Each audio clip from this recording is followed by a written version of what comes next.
The concept that I'm going to teach you now is solving an equation that has distributive property as a piece of it, and I'm going to show you how to do it using tape models, which we see using Singapore math, and also I'm going to show you how to solve it using a pan balance, which makes it a lot easier for a lot of my students to visualize how we solve equations. Now we remember that all equations have an equal sign, and that's what we have right here. Now, so when we have an equal sign, we have a left side of the equation and a right side of the equation. And what we see on the left side of the equation is we see that we have a set of parentheses, and that set of parentheses is being multiplied by a number outside of it. So what this is saying is we want to see what's inside the parentheses, and we want to see it 2 times.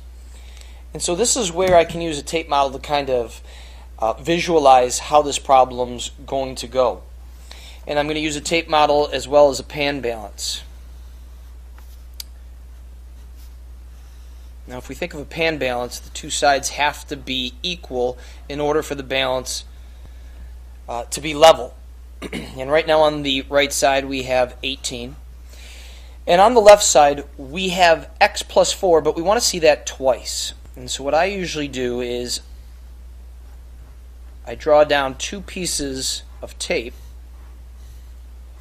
and put x plus 4 inside of both of them. So we see this expression twice. Now from here we can go ahead and we can combine like terms if we want to, or we could just start taking things off of both sides to try to level this pan balance out and figure out what x is.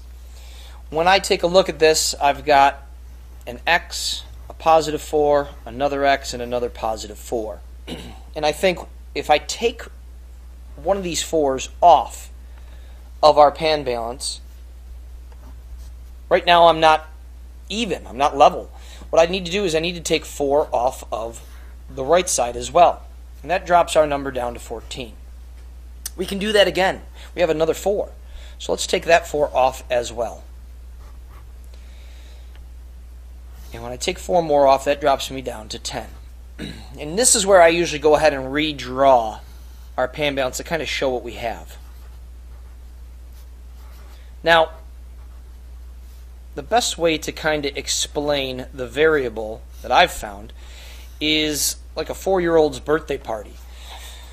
When you go to a 4-year-old's birthday party, you usually leave with some sort of party bag. There's usually something inside of that party bag, and we don't want anything to be different inside of those party bags, because then you get these 4-year-old kids that are fighting over different toys that one may have and another may not.